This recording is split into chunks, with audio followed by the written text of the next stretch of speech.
Hello friends, welcome back to my channel. I hope कि आप सब ठीक होंगे। दोस्तों, आज हम अपना नया लेक्चर डिस्कस करेंगे एनाटॉमी एंड फिजियोलॉजी का, जिसका नाम है cell and its structure and function, यानी कि सेल के बारे में आज हम पढ़ने वाले हैं। दोस्तों, अगर आप तक आपने मेरे प्रीवियस लेक्चर को नहीं देखा है तो प्लीज़ जाओ जा करके देखो। वहाँ मैंने एनाटॉमी एंड फिजियोलॉजी का बेसिक सा इंट्रो दिया है और कुछ आपको टर्म्स बताए हैं जो बहुत इंपॉर्टेंट है आपके आगे आने वाले एनाटॉमी एंड फिजियोलॉजी के लेक्चर्स को अंडरस्टैंड करने के लिए।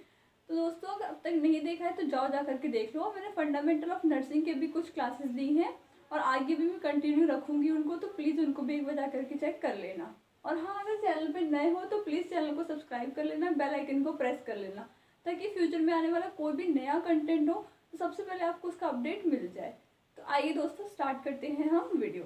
तो हमारा जो टॉपिक है वो है सेल। सेल के बारे में सबको पता होगा, ऐसा कोई नहीं होगा जो भी ये वीडियो देख रहा है कि उसको सेल के बारे में कुछ ना पता हो, मतलब वो अनअवेयर हो कि सेल होता क्या। ऐसा तो कोई भी नहीं होगा, सबको कुछ ना कुछ थोड़ा बहुत पता होगा कि सेल क्या होता है। और आप लोग 12th करके आए हो, सब लोग बायोलॉजी के स्टूडेंट हो, तो सबको सेल के बारे में अच्छी खासी नॉलेज होगी। लेकिन यहाँ मैं आपको बेसिक से ही लेके चलूँगी, मतलब बहुत ज़्यादा डीप में नहीं जाऊँगी आपके बेसिक में, लेकिन हाँ आपको सबका इंट्रो दूंगी एक बार, क्योंकि हो सकता है कुछ स्टूडेंट को कुछ टर्म्स में दिक्कत हो या कुछ डेट्स में दिक्कत हो, तो वो हम यहाँ पे क्लियर कर लेंगे। बाकी हम देखते हैं कि हमारा सेल क्या होता है। तो सेल क्या होता है? सेल क्या है? बेसिक स्ट्रक्चरल और फंक्शनल यूनिट है लिविंग ऑर्गेनिज्म की। अब हमने पढ़ा ही कि हम एनाटॉमी में क्या पढ़ेंगे, स्ट्रक्चर और फंक्शन के बारे में तो पढ़ेंगे। तो सेल क्या होती है? हमारी स्ट्रक्चरल है और क्या है? फंक्शनल यूनिट है। यूनिट क्या होती है? छोटी सी, मतलब एक हम कह सकते हैं आपका जो रूम है, ये सब ये क्या है? छोटी छोटी ब्रिक्स से मिलके बना है। मतलब एक ब्रिक लगी, फिर दूसरी लगी, फिर तीसरी लगी, इस तरीके से बहुत सारी ईंटों को मिला करके ही तो आपको एक रूम बना है। उसी तरीके से जो आपकी ह्यूमन बॉडी है वो भी बहुत सारे छोटे छोटे सेल्स से मिल करके आपकी पूरी एक ह्यूमन बॉडी ये तैयार है।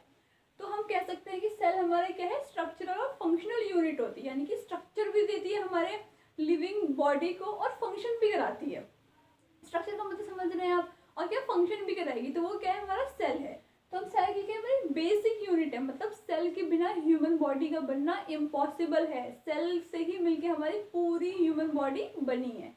तो समझ आ गया होगा कि आपको सेल क्या होता है। सेल क्या है? हमारा बेसिक स्ट्रक्चरल और फंक्शनल यूनिट है किसी भी लिविंग ऑर्गेनिज्म की। उसके बिना किसी भी लिविंग ऑर्गेनिज्म का बनना इम्पॉसिबल है।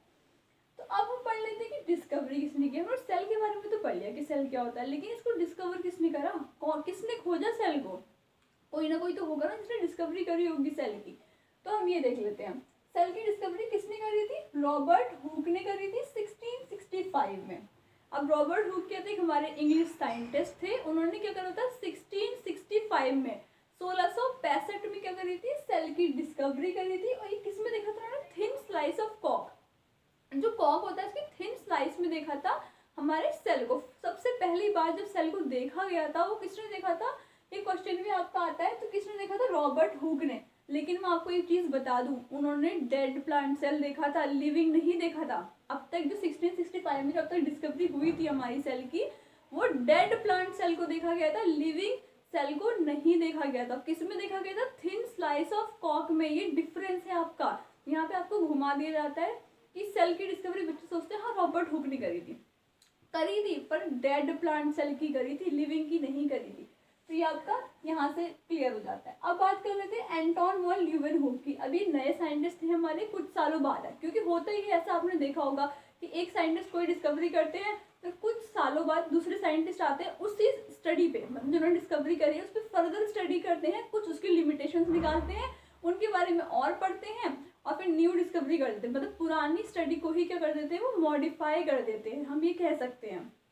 तो जो हमारे एंटोन वॉन ल्यूवेनहुक थे, इन्होंने 1675 में, क्योंकि रॉबर्ट हुक ने कब देखा था? 1665 में देखा था, इन्होंने कब देखा? 1675 में, यानी कि 1675 में एंटोन वॉन ल्यूवेनहुक ने क्या करा था? फर्स्ट पर्सन थे जिन्होंने ऑब्जर्व करा था लिविंग सेल को। क्योंकि अब तक जो था हमारे रॉबर्ट हुक ने डेड प्लांट सेल को देखा था, उन्होंने डेड प्लांट सेल को देखा था, लेकिन एंटोन वॉन ल्यूवेनहुक ऐसे पहले पर्सन थे जिन्होंने किसी भी लिविंग ऑर्गेनिज्म के सेल को देखा था, ऑब्जर्व करा था। तो यहाँ से एक बहुत बड़ा मेजर डिफरेंस क्रिएट होता है कि डेड प्लांट सेल को रॉबर्ट हुक ने देखा था और लिविंग जो सेल था हमारा वो किसने देखा था? एंटोन वॉन ल्यूवेनहुक ने देखा था। तो आई होप कि अब आपको क्लियर हो गया होगा कि डिफरेंस है डिफरेंस है कि पहला अगर पूछते हैं आपसे कि पहला सेल किसने देखा था, तो आप बोलोगे रॉबर्ट हुक ने, लेकिन बोल दे अगर वहाँ पे लिविंग वर्ड लग जाए तो आप बोलोगे एंटोन वॉन ल्यूवेनहुक ने देखा था। अब बात कर लेते हैं, सेल हमने पढ़ा, उसकी डिस्कवरी पढ़ी, तो सेल की थ्योरी भी थी हमारी, सेल थ्योरी बनी आगे चल के, वो किसने दी और वो क्या थी, हम ये डिस्कस कर लेते हैं। तो हमारी सेल थ्योरी क्या थी, माथियास शिल्डन एंड थियोडर स्वान, ये दो साइंटिस्ट थे, अलग अलग काम करा, इन्होंने साथ में मिलकर काम नहीं करा था। मतलब एक इनकी स्टडी होती है, ऐसा होता है कि दो लोग हैं अलग अलग जगहों में रह रहे हैं, उनको पता नहीं है दूसरे के बारे में, लेकिन वो कुछ ना कुछ मतलब बेसिक जो चीज़ें रिलेट कर रही है उनके बारे में स्टडी कर रहे हैं। तो शील्डन कहते हैं प्लांट के बारे में स्टडी कर रहे थे, स्वान कहते हैं उसी टाइम पे एनिमल के बारे में स्टडी कर रहे थे। तो इन्होंने कहती है मिलके क्या दी, हमारी 1839 में सेल थ्योरी को प्रपोज करा था। सेल थ्योरी जो हमारी दी गई है वो शील्डन एंड स्वान की थ्योरी है, 1839 में इस थ्योरी को प्रपोज करा गया था। अब मैंने आपको बताया कि कोई भी हमारी डिस्कवरी हुई है तो उसमें कुछ ना कुछ नए साइंटिस्ट आएंगे, उनको कुछ ना कुछ नया डिस्कवर करना होगा, तो वही हुआ। जब ये थ्योरी डिस्कवर हुई उससे कुछ साल बाद, ये 39 में हुई थी, उससे कुछ साल बाद यानी कि 55 में कौन थे, रडोल्फ विर्को आए। रडोल्फ विर्को आए, इन्होंने उसी सेल थ्योरी को और मॉडिफाई कर दिया। माना ऐसे मान लो कि ये मार्कर है, सिंपल अभी लिखता है, मैं से कैप खोलती हूँ और इससे मैं लिख लेती हूँ। अब क्या हुआ, कोई और बाद में आया, उसने क्या करा कि कुछ ऐसा कर दिया कि मैं जैसे लिखने के बारे में सोचती हूँ, छूती हूँ, ये मार्कर खुद से खुल जाता है, फिर मैं लिख लेती हूँ। अब तक क्या था कि मैं हाथ से खोल रही थी इसकी कैप को, लेकिन अब क्या हुआ, ये मॉडिफाई हुआ, किसी और साइंटिस्ट ने कुछ और इसमें नया अपना योगदान दिया, और क्या हुआ कि अब मैं छूती हूँ तो उसकी कैप खुद से खुल जाती है। इस तरीके से मान लो कि सेल थ्योरी पहले किसने दी, शील्डन एंड स्वान ने दी, ठीक है।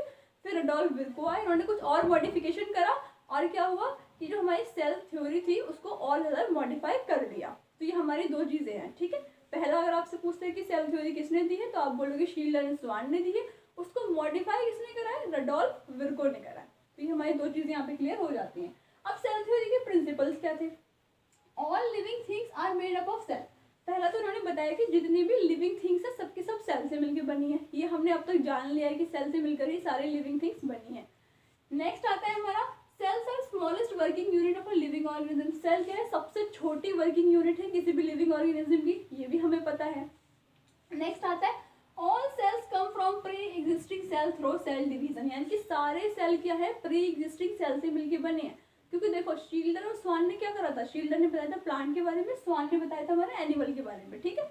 उन्होंने ये तो बताया था कि सब जितने प्लांट है जो भी एनिमल है सब सेल से मिलकर बने हैं, पर उन्होंने अब लोगों ने ये पूछा कि सेल आते कहाँ से हैं, नए सेल कहाँ से बन रहे हैं, तो शील्डन और स्वान वो नहीं बता पाए थे। वो उसको किसने बताया था, हमारे रडोल्फ विर्को ने बताया था कि जो सेल है वो अपने प्री एग्जिस्टिंग सेल से आते हैं। तो रडोल्फ विर्को का काम क्या था, ये जो थर्ड पॉइंट है आपका ये वाला, ये क्या है, रडोल्फ विर्को का ही काम है। ये क्या है, प्री एग्जिस्टिंग सेल से आते हैं। सेल डिवीजन के थ्रू जो नए सेल बनते हैं वो प्री एग्जिस्टिंग सेल से बनते हैं। ये मेन पॉइंट था जो रडोल्फ विर्को ने सेल थ्योरी में ऐड करा था, तो आपको समझ आ गया होगा शायद। अब बात करते हैं साइटोलॉजी की। साइटोलॉजी क्या होती है, हमारी स्टडी ऑफ सेल, यानी कि जब सेल के बारे में स्टडी करते हैं उसको बोलते हैं हम साइटोलॉजी। अब जैसे आप लोग अभी पढ़ोगे आगे चल के, आपको जो पैप स्मेयर होते हैं उनको हम क्या बोलते हैं, सेल की स्टडी बोलते हैं। इतना भी आप जान लो, आगे मैं आपको फर्दर लेक्चर्स में और डिटेल में बताऊंगी। अब हम बात करते हैं टाइप्स ऑफ सेल की। सेल के कितने टाइप होते हैं, दो टाइप होते हैं, प्रोकैरियोटिक सेल और यूकैरियोटिक सेल। जो हमारे प्रोकैरियोटिक सेल होते हैं वो क्या होता है, उनमें जो मेम्ब्रेन बाउंड न्यूक्लियस नहीं होता है, जो न्यूक्लियस होता है वो किसी भी मेम्ब्रेन से बाउंड नहीं होता है। वही यूकैरियोटिक बात करें तो इनका जो न्यूक्लियस होता है वो मेम्ब्रेन बाउंड होता है। तो बस आज का लेक्चर हम यहीं पे खत्म करते हैं। इसमें हमने क्या डिस्कस करा कि सेल क्या होता है, उसकी डिस्कवरी किसने करी, सेल थ्योरी क्या थी, और हमारी साइटोलॉजी किसे बोलते हैं, सेल के टाइप। अब सेल के टाइप को फर्दर हम नेक्स्ट लेक्चर में डिस्कस करेंगे। तो दोस्तों आई होप कि आपको ये वीडियो पसंद आई होगी, आपके लिए यूजफुल रही होगी। अगर वीडियो पसंद आई है, आपके लिए यूजफुल रही है, तो प्लीज़ इसको लाइक कर देना, शेयर कर देना। चैनल पे नए हो तो प्लीज़ इसको सब्सक्राइब कर लेना, क्योंकि आगे आने वाले दिनों में आपके लिए डेली कंटेंट कुछ ना कुछ लेके आ रही हूँ और फर्दर भी आपको मिलता रहेगा। और हाँ, अगर अब तक आपने मेरे टेलीग्राम ग्रुप को ज्वाइन नहीं करा है तो जाओ जा करके ज्वाइन कर लो, क्योंकि वहाँ पे जितने मैं पढ़ाती हूँ सारे के सारे नोट्स वहाँ मैं अपलोड करती हूँ। और प्लीज़ इंस्टाग्राम पे भी फॉलो कर लेना। Thanks and have a nice day.